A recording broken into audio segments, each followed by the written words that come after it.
Light year. It's the distance light travels in 1 year. Yep, and if you find, it's on that sheet that I gave you. It's like right here. So it's, sometimes I did these review sessions and students are like frantically writing down. But we're going to kind of streamline this and get through it in maybe 20, 30 minutes. Okay? Okay, so our cosmic address, and this is an example of, oops, go back. This is an example of where I brought in a screenshot from your textbook. I need to bring up my file again because I hit the wrong button. And we'll get there. Looks like this. Oops. All right. So I know it's small, but you guys remember, I'll dim some lights. This about the our cosmic address. So we talked about we're on Earth. Okay, what's this one? What's this one right here? We're on Earth, and what's Earth part of? The solar system, right. And what's our sun part of? The Milky Way, exactly. Now, you may or may not be able to read this, but the Milky Way is a galaxy, is part of a cluster of galaxies called the circle letter L, local group. Very good, very good. And then clusters of galaxies are further, you probably can't read this. This is the local supercluster. So this is just to kind of remind you if you want to go look at that in your book. There's a question about that, okay? All right. So the next one, the plane of the ecliptic. What is the plane of the ecliptic? The plane that the Earth rotates or revolves around the sun. Yes. Yep. The plane that the Earth orbits the sun in. Yep. Let's see. So there's a question about that. Then I think you had a homework question kind of like this. It's about, so if you look, both of these went up. Okay. This purple thing down here is the old light question. Okay. So it takes light a certain amount of time to get down the road, okay? So by the time we see this object, this kind of smeary-looking object that's located 12 billion light years away, we're looking at a picture as it was 12 billion years ago. So that's kind of a look back in time. And then the last one, galactic recycling, is up there in the corner. Okay, it kind of we'll talk more about how stars live their lives. But that's kind of showing you a star kind of, a star being born, living its life, and then dying. And then what happens to the stuff that the star died? What happens to it? Do you remember? It's a supernova, right? Supernovas, one-way stars die, exactly. And what happens to the supernova guts? It like spreads out and becomes more stars. Exactly. That's the recycle part of it. It spreads out and becomes more stars. Yeah. So when they say we're made of star stuff, that's kind of where they're going with that. Okay? That's it for chapter 1. Now, chapter 2 has a lot. So chapter 2 looks like this. You're like, are you serious? Can you squeeze all that in there? And we had a question today about your note cards. You can use the front and the back of your note cards. On the test? On the test, yeah. Oh, like this one? I think I said 4 by 6 this semester. Oh, Yeah. she's sharing your note And then cards. 5 by 8 for the final. I forgot. Yes, that is what I put my syllabus. So 4 by 6. You know. Those are the normal. That's the normal. There's a 3 by 5 and a 4 by 6 and then a 5 by 8. There's 3 sizes, so it's the middle size. Or we can just, Oh, nice. you can take a piece of paper and cut it 4 inches Yeah. by 6 inches, right? Yep, or just take a piece of paper. You know, you Or can. my tiny writing. I have to get in. Yeah, and you can choose the prettiest paper you want, or just take a little piece of paper, any sort of paper, and as long as it's 4 by 6. Okay, so if you forget it's in my syllabus, I think it's at the top right here too. Don't over measure. Yep. I did that. So, but it needs to be. What's that? Remember my note card for the final last year for Yeah, meteorology? it works, right? Okay, so what creates star trails? This is a new question for me this semester. So remember that's where you open up the camera and the stars move, and it's because the Earth is spinning. Okay. The next one. Do you guys remember how do you find Polaris? The bowl of the Big Dipper, the star on the right, points straight to That's right. So you might want It's to. so hard to do that in like real life. It Because I was like is. trying to find the Big Dipper the other night, and I was like, is it bigger than I think it is? And it is. It It's a lot is bigger than you think humongous. it is. The Big Dipper is very big. That asterism of Ursa Major. So and they use the bowl stars. Yep. The 2 farthest bowl stars. So there's a question about So like that. the end of the bowl. Yep. So I'm not very good. I'm kind of butchering this, but oh goodness. So if this is my handle of the Big Dipper, and then the Big Dipper has 4 bowl stars. You use these farthest bowl stars, and then they point to, and like Lindsay said, it's hard to find, but they point to a kind of a dim star, and actually that is Polaris, and that is the handle of the Little Dipper, the end of the handle, and then they kind of go like this. So here's the bowl, and here's the handle of the You Little usually Dipper. find the Little Dipper before the Big Dipper.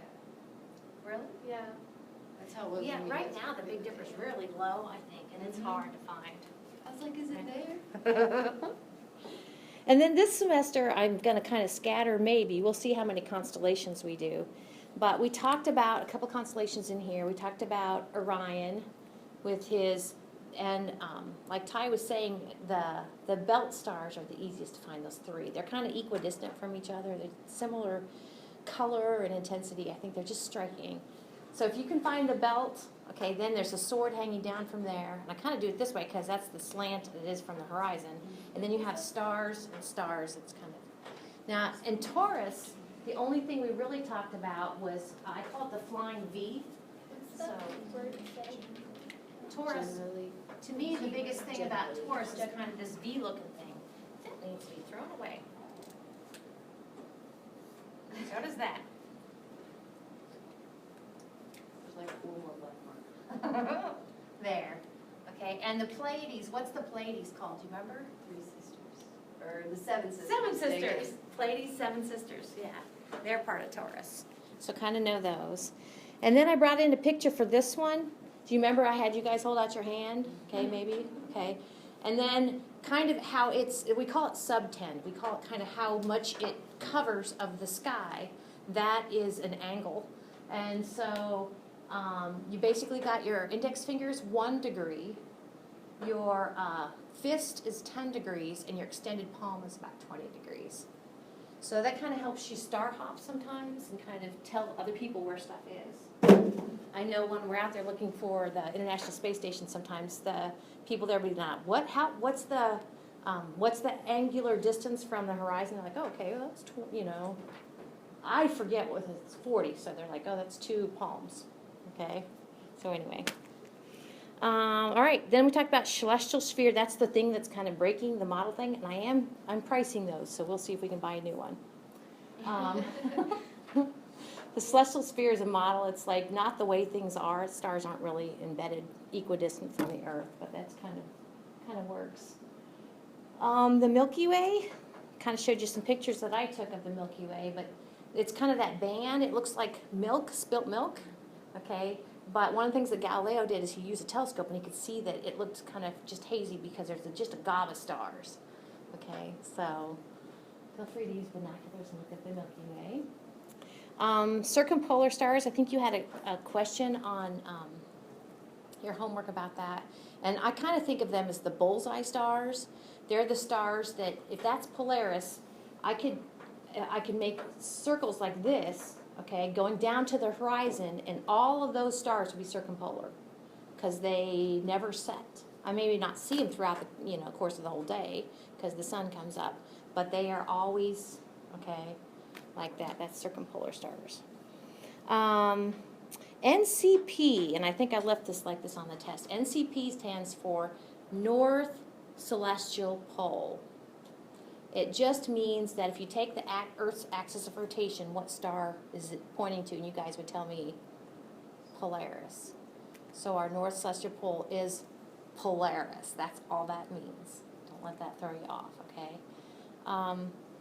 And we said that if you find Polaris, you can kind of put your hand out at the horizon and take that angle, and that is actually called altitude in your local sky. You can take your altitude, and that angle is the same distance you are from the equator, your latitude. So, all right. And then I have a question on there. It just simply says, why do we have daytime and nighttime? I think it's because the sun is there, but the Earth is spinning. The Earth is rotating, yeah. And so when we have nighttime, we must be away from the sun. Daytime, we're towards the sun. That sort of thing.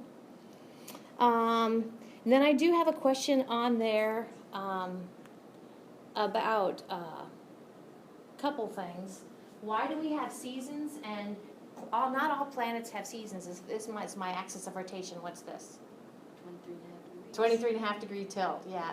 If a planet's axis of spins on is tilted, then it's going to have seasons as it orbits the sun. Okay, so that's one reason for the tilt.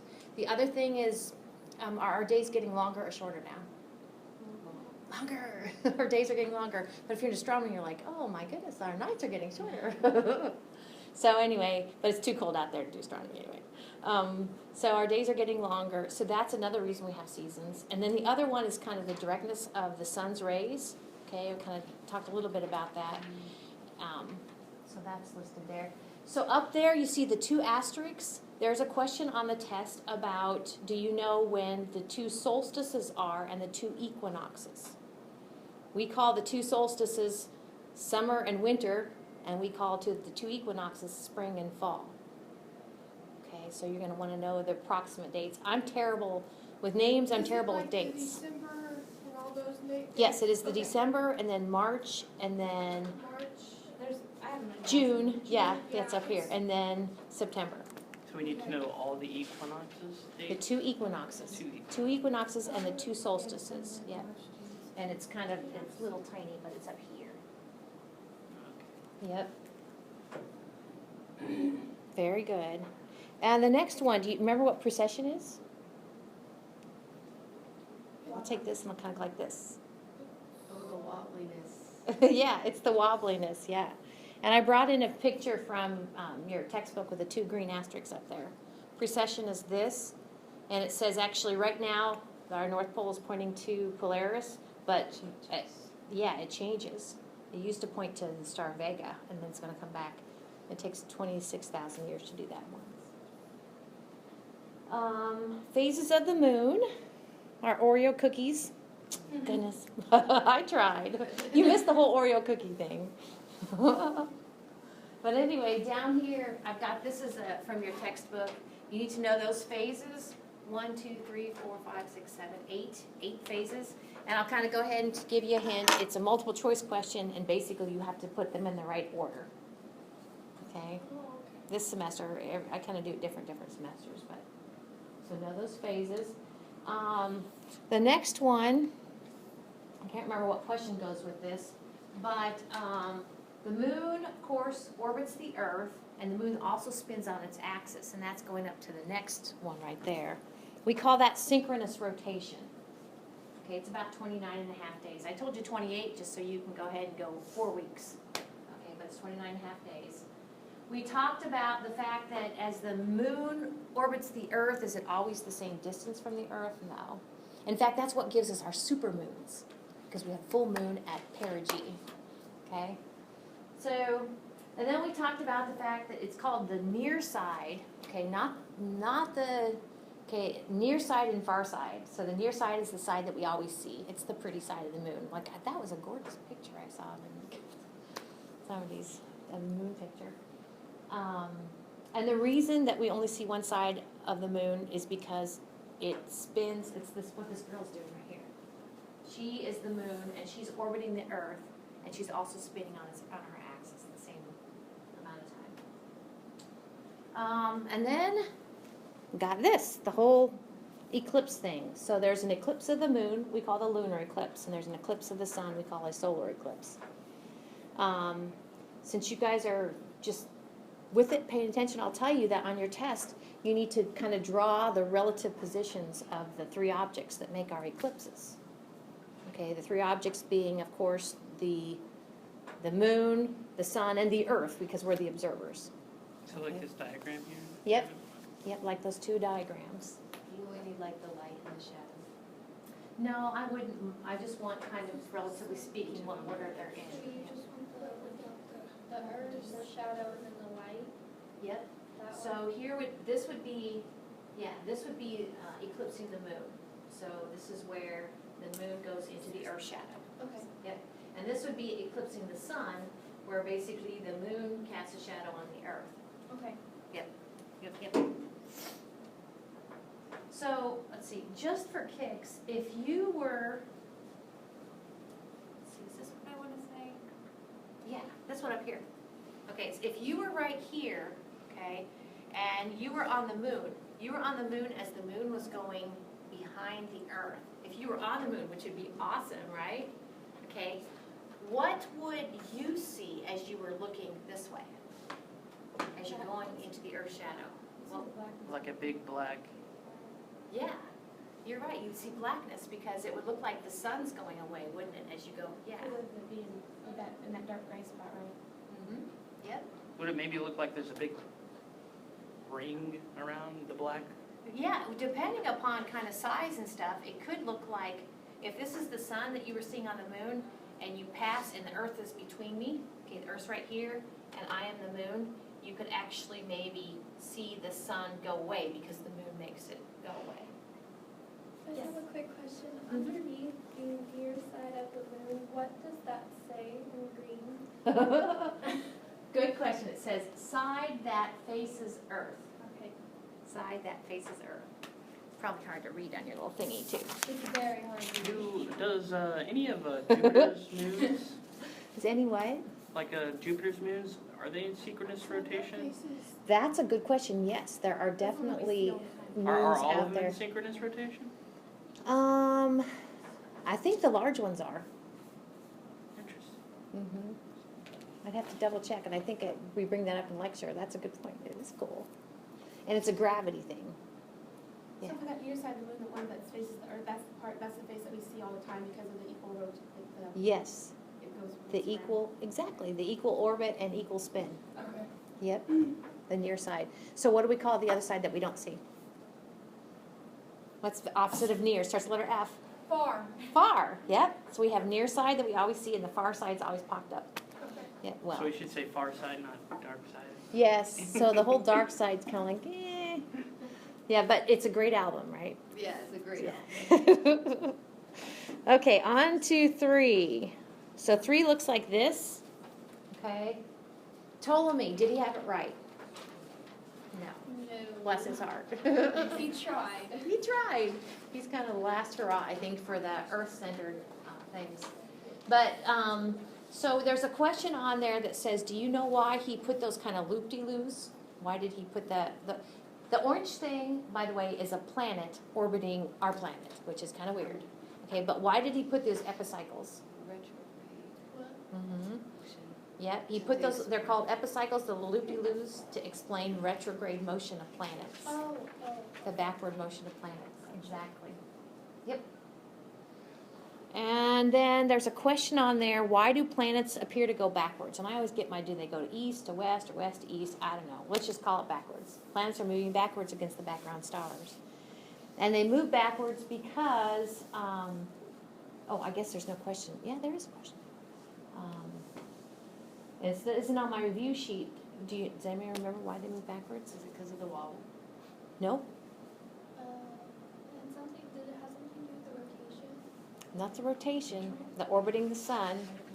It kind of has to do with the tracks. See, I guess if that's Oh, the sun, foci? what's that? The foci? Nope. If that's the sun, and this is, I'll put the sun here. Okay, how fast is Earth moving compared to Mars? Faster. Yep. Oh. So, yeah, Yeah.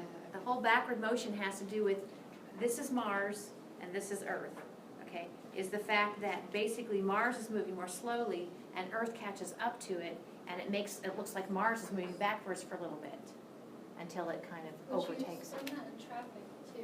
on Yeah, Earth. that's the traffic one, yep. Yep, That's for retrograde motion? yep, that's for backward retrograde motion, yeah. What's in something? Something before backward stars? G? Is that a G? It's against. Against, Against, yeah, okay. So retrograde kind of is like means backwards? yes, retrograde means backwards, yep, yeah. Okay, so, did I add a few names? Yeah. If you would, on this third line for chapter 3, go ahead and add 2 more names. So basically, I have a question at the end there where I have all 3 names here in chapter 2, and I want you to sort them out with regard to who came first and say one of the things that they did. So we talked about Copernicus, Brahe, Kepler, and I want you to add Ptolemy and Galileo. So that's 5 names. I spelled Yeah, 5 minutes. I think you had a homework question about that. Yeah. So know the order and kind of one thing that they did. Is that the order right now? Almost. What do I need to change? Ptolemy to. Yeah, it's almost, I need to take Ptolemy and move him before All the way to the Copernicus. front, right? Ptolemy goes before Copernicus. What's the last one? Galileo. Yeah. Okay. So Kepler's 3 laws of planetary motion, and on your test, I'll go ahead and tell you that you only have to tell me one. So pick your favorite law. Okay. So 3 laws of planetary motion: the shape of the orbits, the equal areas swept out by moving, okay, the same amount of time. The equal areas thing just said, when does it move fastest? Is it perihelion or aphelion? Perihelion, this one. Yeah, the planets move fastest at perihelion, moves more slowly at aphelion. That's kind of the outcome of the second law. And his third law basically says one of the things I just talked about. You guys told me Earth moves more quickly in its orbit. That's his third law. Okay, so the closer you are to the sun, the faster you're going to You move. need to know all 3 or just one? Just one, your favorite. So as it's coming in, Well, you might want to kind of know a little bit about all of them, but the last question, you have to just explain one. so as it's coming in, it moves faster. As it's going towards, like, so we call this December. Remember, January is perihelion, yeah. So basically, as any of the planets is near perihelion, it's going fastest in its orbit, and then it kind of, as it goes away from perihelion, it slows down. At aphelion, it's going most slowly. Okay, and then it starts to speed up again. So yeah, it just starts to speed up again, and then it starts to go slower. Okay, and the slowest here, and then it speeds up again. Okay, Galileo's discoveries. There are quite a few. So I kind of have some bullets up here. And Galileo was kind of the last one on the list that we had here of guys under house arrest, right? That sort of thing. But anyway, he kind of put I've heard it say, the nail in the coffin of the sun-centered model, okay? So he did things to explain why, if the Earth is moving around the sun, why all of the air doesn't leave. Remember that? Mm-hmm. It's because the air is in motion with the Earth, okay? And then also there was the whole unblemished thing, and he saw craters on the moon and he saw sunspots. So I'm like, come on, life's just messy, right? And then he actually did the whole parallax thing by kind of saying we don't see parallax as we orbit the sun because the stars are so far away. That Milky Way, actually using a telescope, you can see stars in that thing, that haze. So that means stars far away. He also, he's got 4 moons that orbit Jupiter named after him, the Galilean moons. And then he also saw Venus going through phases. I swear that's a picture of a gibbous Venus. I'll have to double check. Yeah, what phase it's in. All right, parallax. That was the whole you hold your finger in front of your nose thing. I don't know if I put that in my notes here. Yeah. And the point is that the farther your finger gets from your nose, the more as you blink one eye to the other eye, the less you see it move. And so that's kind of like stars. You're like, hey, if the star's way out there, okay, it's not going to move as we relocate. Yep, so that's parallax. And then hypothesis and theory. And here's one where a lot of times you kind of, if you had a science background, you're like, oh, I know that. And so what's that? What's laughing at that? Educated guess for hypothesis and a well-tested hypothesis can be kinged as a theory. So, right? Chapter 3. So why is it called a theory and not a fact? Ooh. Because you have to bring it through all the different experiments, and then it becomes a theory once it can be implemented again. Well, could be. The theory, too, is still, the theory, It could still change. yes. Yeah, so like it the can still Big change. Bang Theory, I believe it really happened, but Right. it's not a fact, it's a theory, Right. so it's weird. Right. But you know what? Our facts are laws. There are certain laws that no one argues with. Yeah. Like the law of gravity. We don't entirely understand gravity, but we know so how it it's a moves. law. Yeah, the law of gases, like gas laws. So Yeah. one day it could be the law of the Big Bang. I don't know. Theories can be elevated to laws. That's a question. That's a very good question. Sorry, I like that. Okay, last chapter. And this will make more sense when we finish the chapter 4 today, but I'll kind of give you a precursor of what we're going to finish up. All right. Newton's 3 laws of motion. Now, I don't have like a short answer that you have to write out about Newton's 3 laws, but you have to kind of know a little bit about Newton's 3 laws. And How so, do you keep it straight from Newton's to Kepler's? yeah. The thing about Newton's is they don't involve planets exactly. Newton's are more general. Oh, And isn't that Kepler's like are just what- planets. What's in motion stays in motion? Yes, yeah, Uh, Newton's laws, exactly. What's in motion stays in motion, that's his first law. Yep. His second law was force is equal to mass times acceleration. Now, actually I have acceleration up there. And then this last one is that for every action, there's an opposite and equal reaction. So this does this, okay, kind of the rocket has a chemical reaction that boosts the rocket up. Okay, so kind of have to know a little bit about that. And then with regard to acceleration, remember that's a change in velocity. Velocity is not the same thing as speed. Velocity is speed and direction. So you can change your speed and be accelerating. You can change your direction of motion and be accelerating. And then that has to do with astronomy because actually as planets orbit the sun, they are constantly changing their direction of motion. So that little black thing up there, that's the sun. And the little arrows are showing you a planet going around the sun. So I kind of show you how the arrows, like I'm going this direction now, I'm going this direction now, this direction. We'll call it a line tangent to the arc that I'm moving, okay? So the fact that the planets don't orbit the sun in a straight line, they orbit the sun in a straight line, means that they're changing direction. Changing direction is a type of acceleration. And then there's Newton's law. Force is equal to mass times acceleration. If it's accelerating, it must have some force at working on it. All right. And then there's this one, and we'll talk a little more about this today, or maybe we did the whole elevator thing. Yeah, because the guy was free. The guy and the elevator. But mass, I kind of think is kind of like how much stuff you have, kind of like your atoms, okay? Atoms weigh something. And then atoms have mass. But weight actually is when you step on a scale, and that when you step on a scale, basically you are, the force of gravity and your mass is giving you weight. So we said that weight actually is your mass times the gravity you have at the time. And that's where we said, and I have coming up here, how do you know what gravity you have? And by instinct, maybe you know, it's a function of the mass that you're standing on.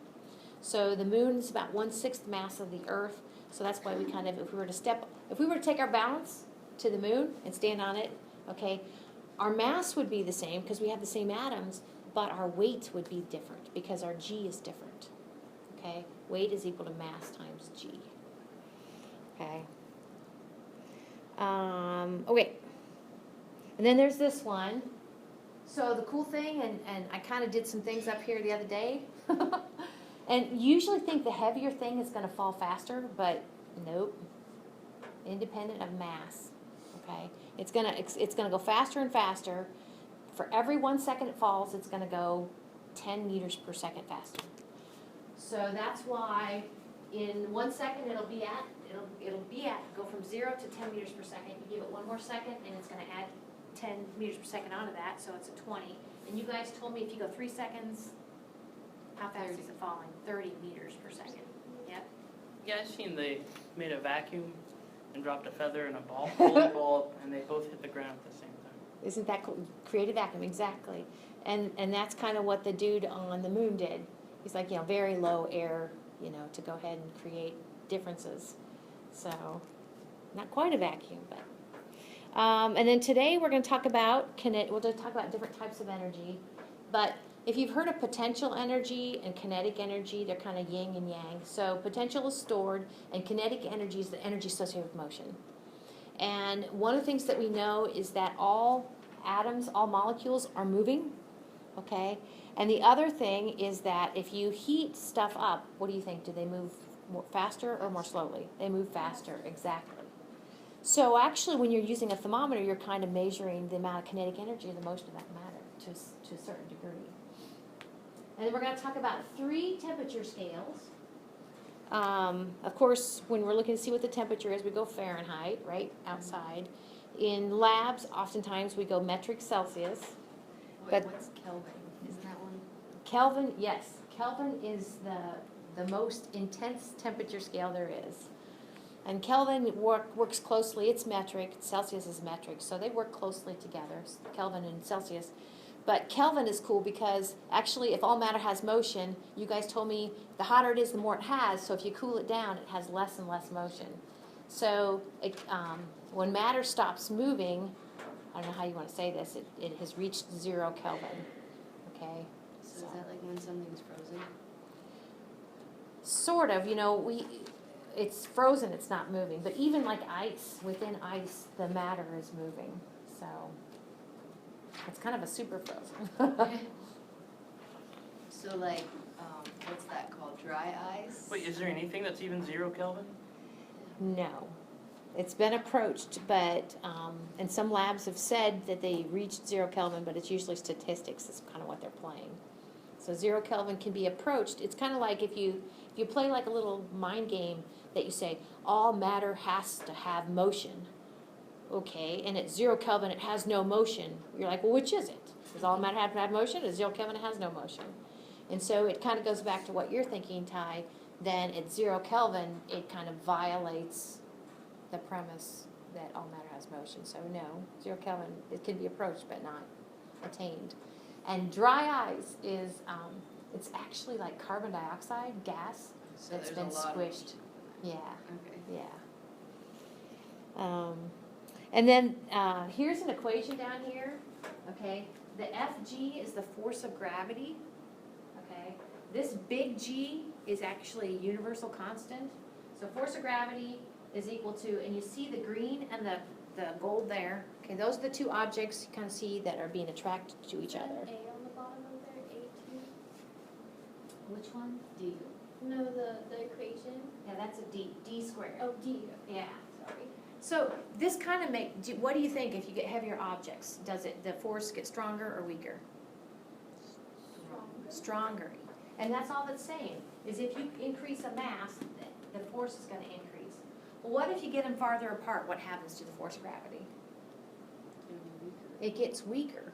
And actually, this equation says it does get weaker, actually by the square of the distance. Yeah, because it's like in the bottom, in the denominator. So it's kind of intuitive. The farther they get, the weaker the force.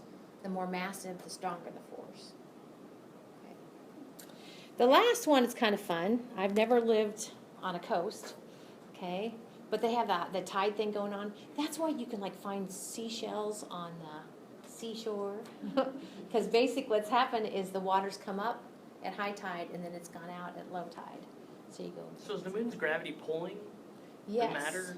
Yes, and Newton actually figured out the whole tide thing.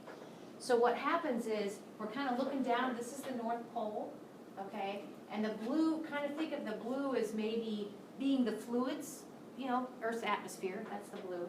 But another fluid we have on the Earth are our large bodies of water, like our oceans. So it basically tugs at our water. When the moon is near, it tugs at the water. So at perigee, would it make it higher Yes, tides? at perigee, we can have higher tides. In fact, I think Hurricane Sandy, when it hit the East Coast so badly, kind of northeast, it was bad in many reasons, and one was we were experiencing supermoon, which is perigee, okay, and an extra high tide. So was this say moon 1/3? That goes with, wait, 1/3, wait a minute, oh, maybe, where's 1/3? Is it right? Oh, maybe I'm not seeing it right. By the way, the moon's 1/3. Here, right there. In Right here, red. 1/3. Whole Or is that red. and? Is that and? It's right there by the moon, where it says moon 1/3. It looks like Full of 1/3. Or is that gravity. and? Poles of gravity, BTW, moons. Poles of gravity. It's the very bottom of the screen. in What the color middle, is it? In red. Red, it's right underneath. This one? it, Yeah. A pull of gravity, this is between moon and oceans. Yeah. Pull of gravity Okay. between- Yeah. Sorry. That's okay. One other thing, we're gonna talk about this today, but do you see kind of a bulge over here? We have a high tide, and check this out. On the opposite side of the earth, they also have high tide. And what's the earth doing? Rotating. It's rotating. So basically, do you buy this? This is 12 hours. It takes 12 hours to do this, 24 hours to do this. So if you kind of look at a schedule for high tide, you kind of have this, every 12 hours you have a high tide. To me, gravity and magnetism seem too similar to be different. Yeah, they definitely have some overlap, gravity and magnetism. Yep, I agree. There's like a plus molecule, negative and positive, and that's what makes them connect, right? Yeah, that's Coulombic forces versus the force of gravity. Yeah, they are definitely related. And we kind of have this inverse square law for distance in the magnetic attraction too. One more thing, actually, can you see where I squiggled this? Can anybody read this? What's this say? What Spring tides? tides. Spring tides, exactly. And it kind of goes back to the full moon thing. If we have the moon here in line with the sun's over here, the sun, actually that creates an extra high tide we call spring tide, okay? Spring tide, okay? And we're gonna cover this today, if it's a new moon, that's also, you have the sun and the moon kind of working together to create an extra high tide we call spring tide. So both at full moon and new moon, you're gonna have these extra high tides. And at quarters, you're gonna have neap tides, which I don't have a question on there, but neap tides is kind of a diminished neap It tide. makes me think of Monty Python. Yeah, neep. Huh? Okay, so I think that was it. And I'll post this and let's go from there.